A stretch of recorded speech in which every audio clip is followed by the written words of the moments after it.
Are you all right? If you are truly worried for my safety, then you should have told the king how unsafe it is for me to leave the palace. Isn't that a knight's job, Sir Fitzgerald? Do you have so little faith in me? What? Don't you trust me to keep you safe, Princess? 3 years ago, when I swore that I would give my life for yours, I meant it. I still do. I would never let anything harm you. Ever. Perhaps I need to make another promise to you, Princess, so that I may ease your worries. Remember this carefully, okay? Adiuva.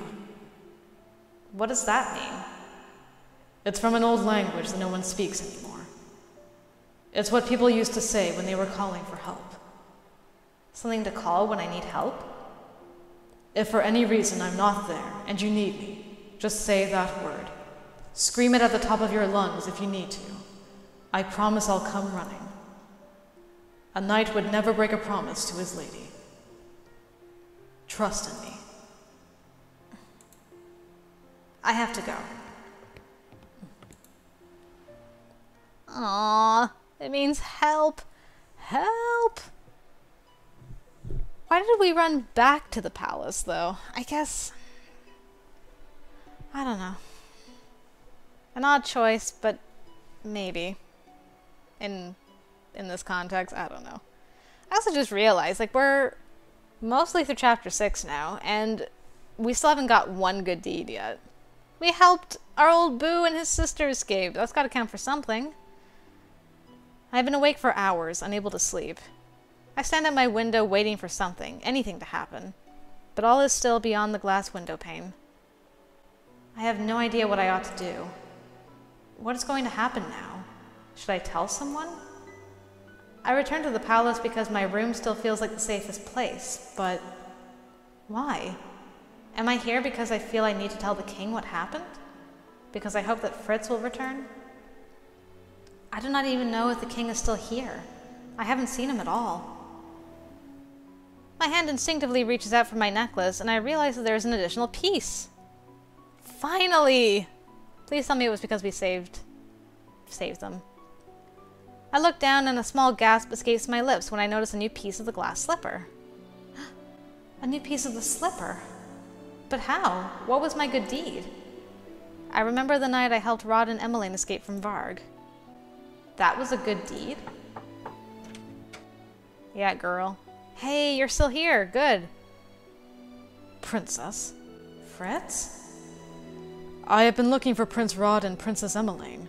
Have you seen them? My eyes are beginning to sting. I am startled when I realize that there are tears burning my eyes. Ugh. What's wrong? Varg is gaining control, slowly but surely. He no longer has to wait for Fritz's consciousness to descend into sleep. In a few weeks, perhaps even days, Varg may be able to help us during the day. Can I even trust Fritz now? Fritz looks at me with worry clear on his face. He draws closer to me, his hand reaching out for me.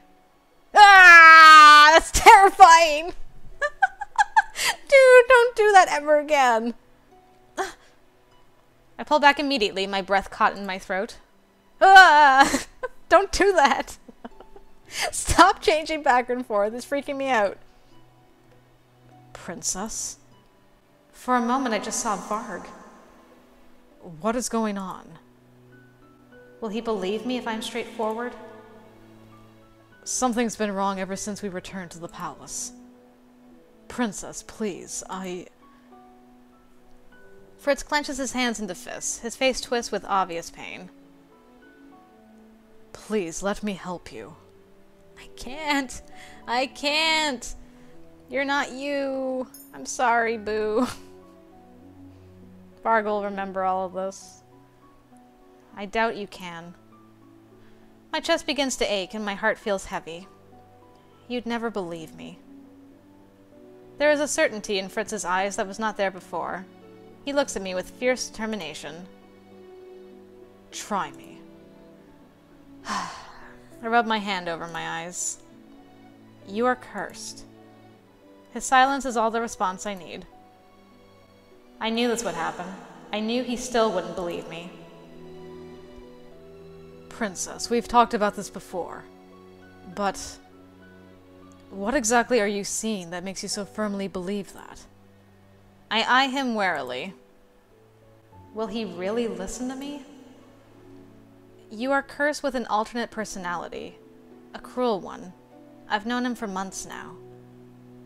Varg, well, you, Fritz, were going to kill Rod and Emmeline last night.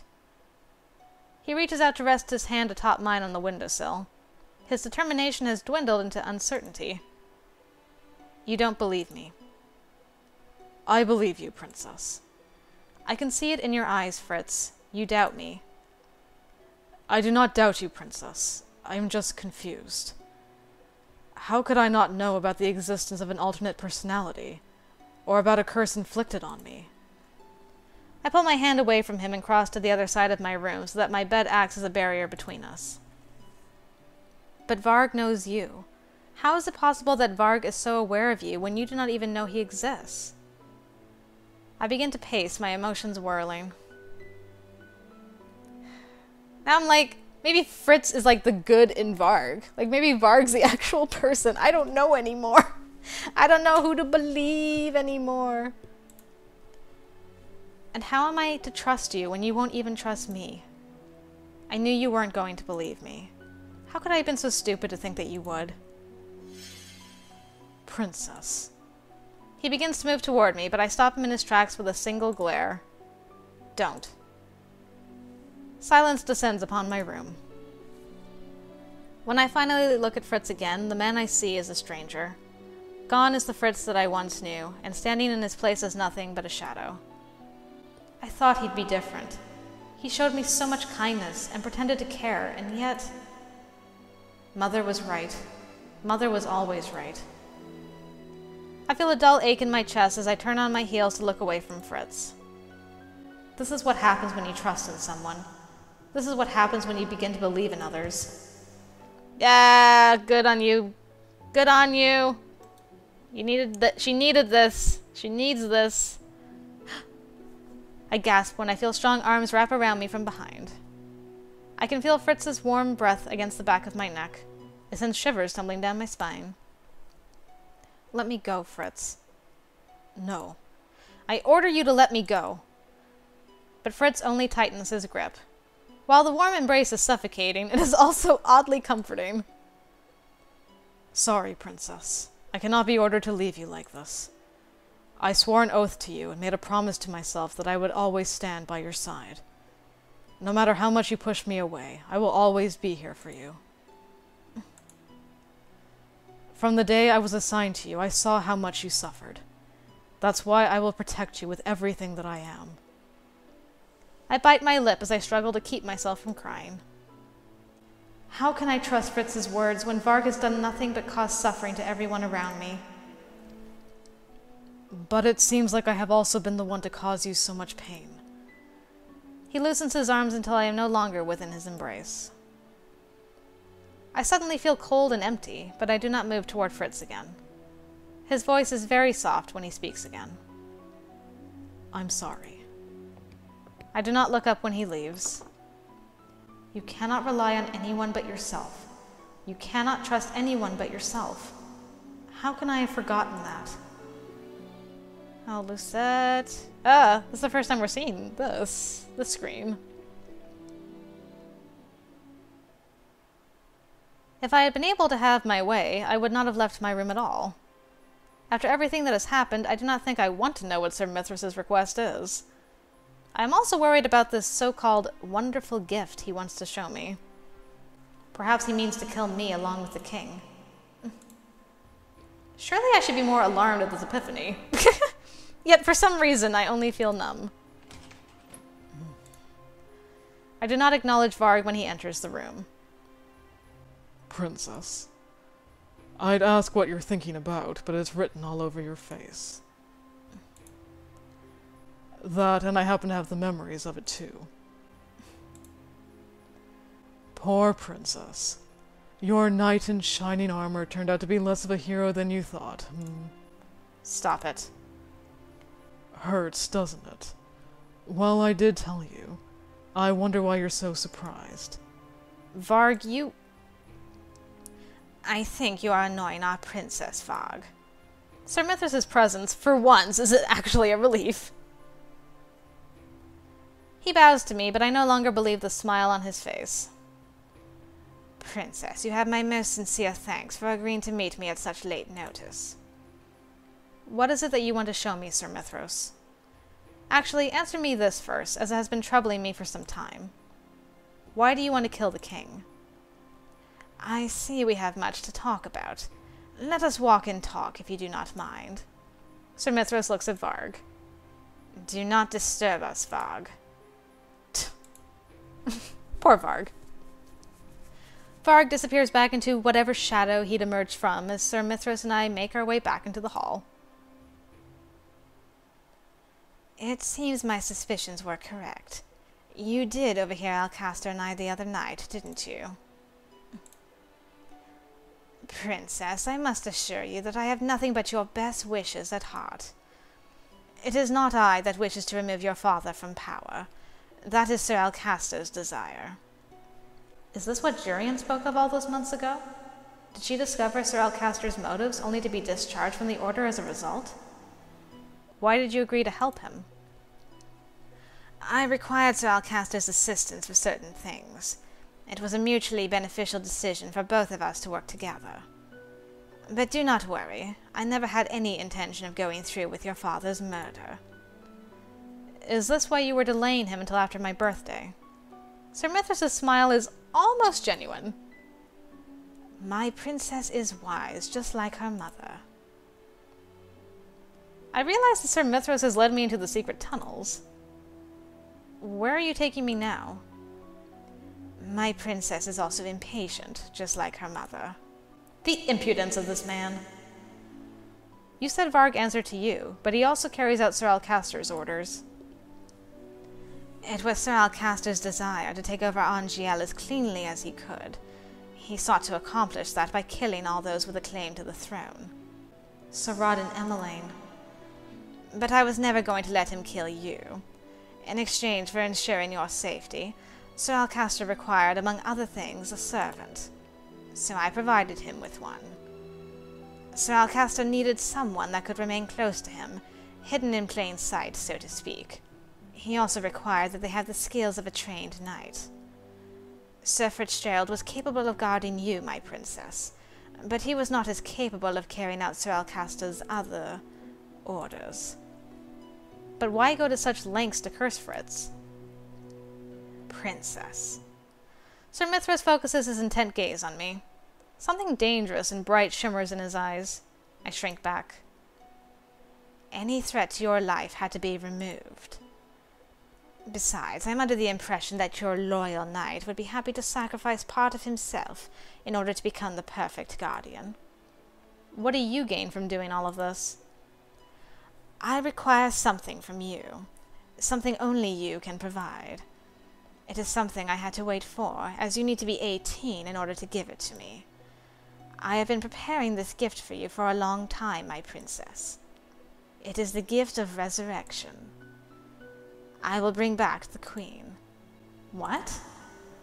Will you help me? Nope, Mother is dead, fool.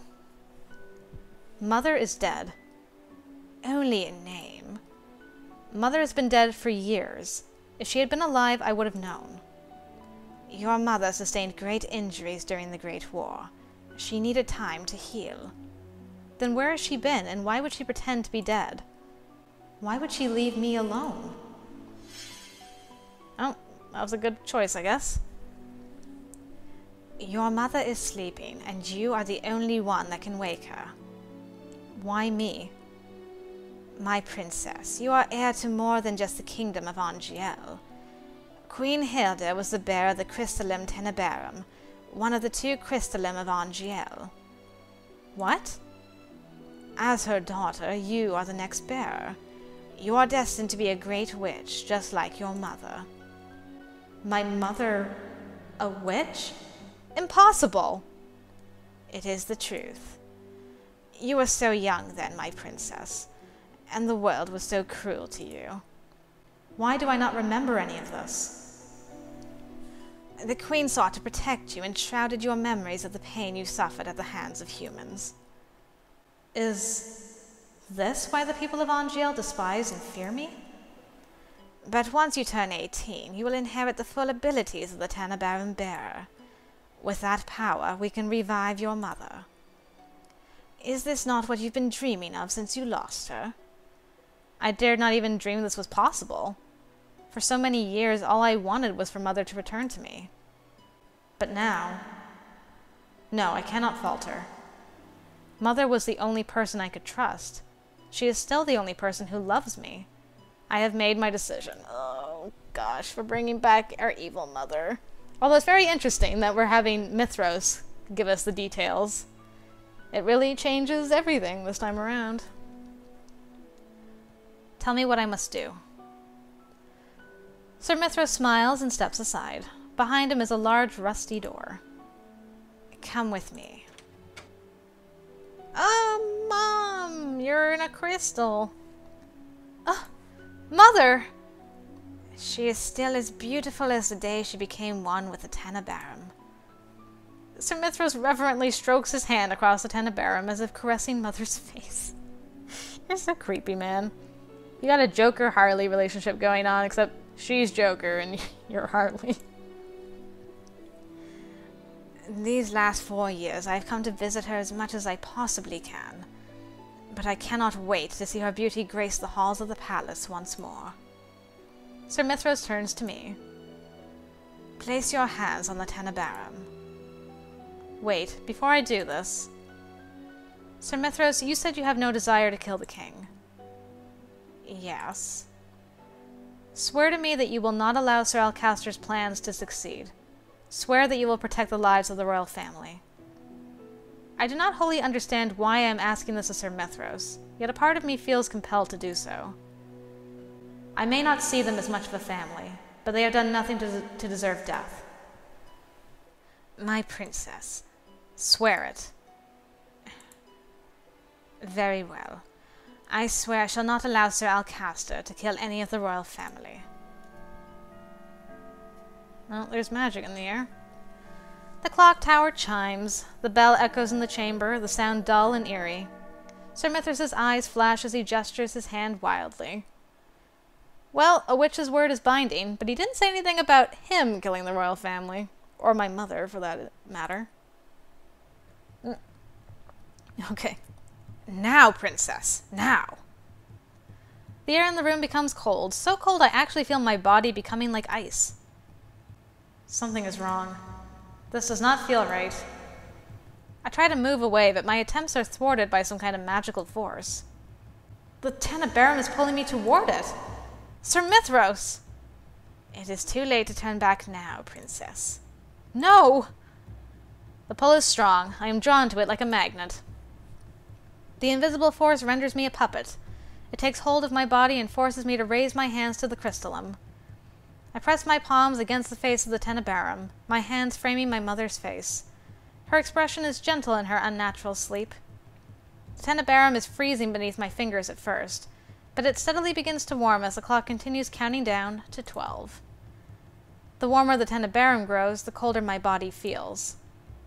It feels like it is sapping all of my energy, like the Tenebrarum is feeding off of me. The pain starts slowly. It creeps up and out until it is flooding my entire body. I attempt to twist my body away from the Tenebrarum surface, but my hands are stuck. I turn to Sir Mithros for help, but there is nothing but crazed glee in his smile. I guess that's crazed glee right there. Yes, yes. His eyes are focused on the crystallized form of my mother. I become dimly aware of the tears that are beginning to fall from my eyes. I cannot go on like this.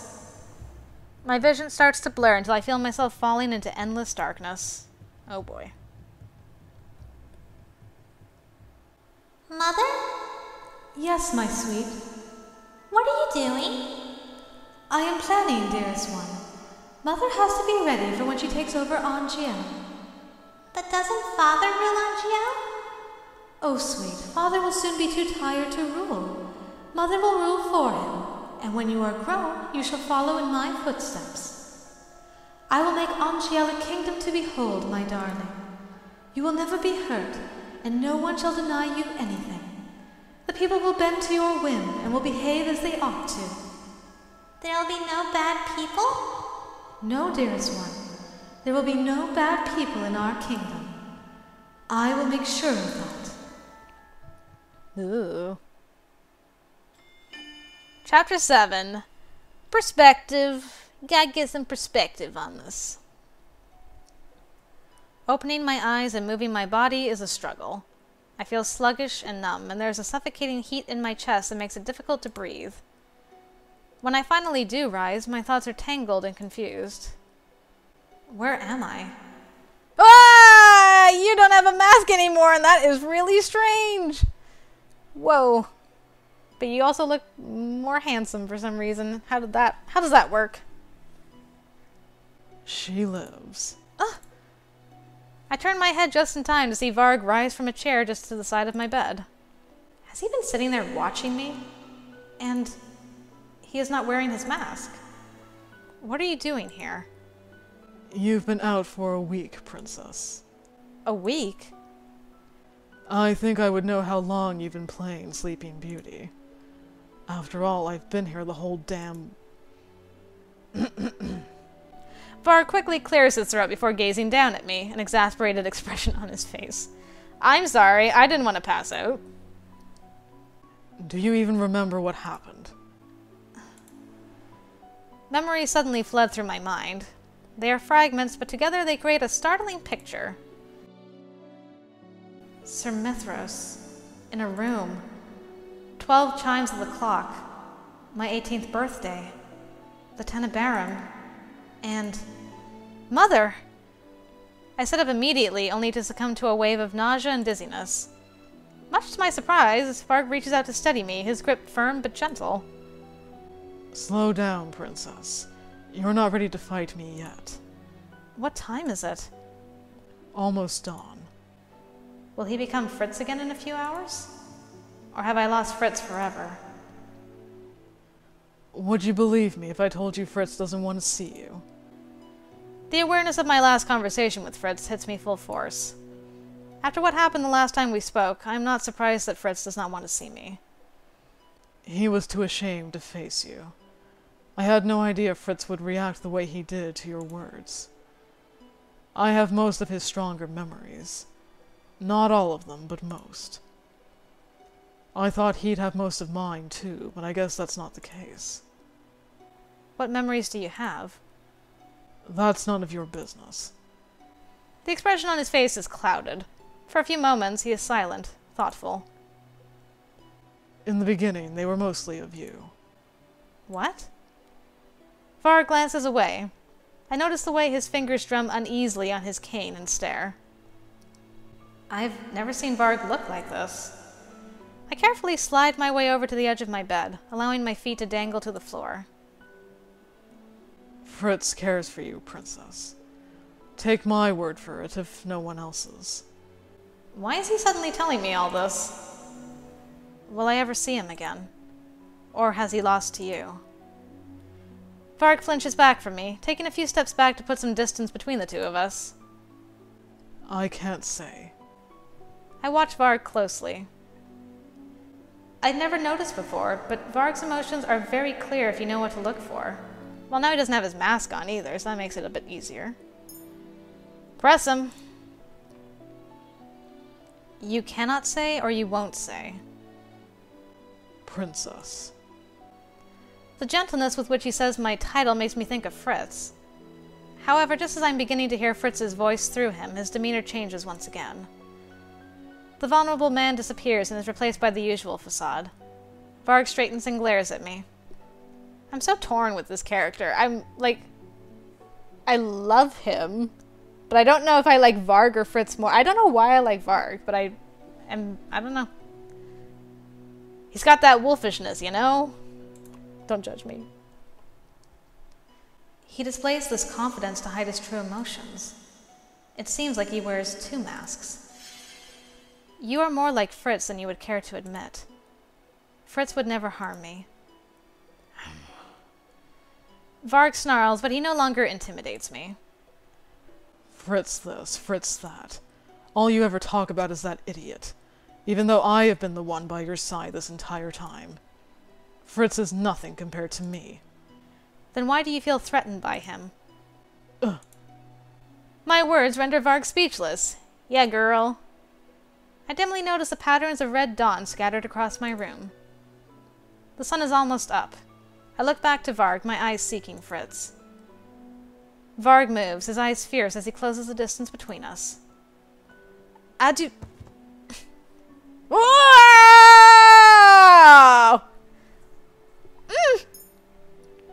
He's jealous. He's jealous of Fritz. Yo! Varg presses his lips to mine, effectively stifling the rest of the word.